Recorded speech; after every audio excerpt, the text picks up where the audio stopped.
Құран кәрімдегі ғажайып белгі. Бұл туралы 3-ші сүре Әл-Имран сүресі 45-46 аяттарда былай делінген: сол уақытта періштелер: әй Мәриям, расында Алла сені өз тарапынан бір сөзбен қуантады.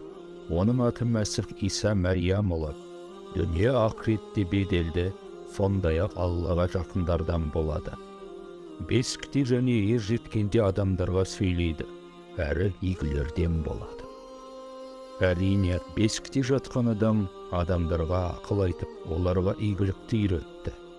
Иса Мәсіхке сенген адамдар сол игілікті жадында сақтап, жүректеріне қабылдап, жүректеріне жұмсақтық пен мейірімділікті қабылдады.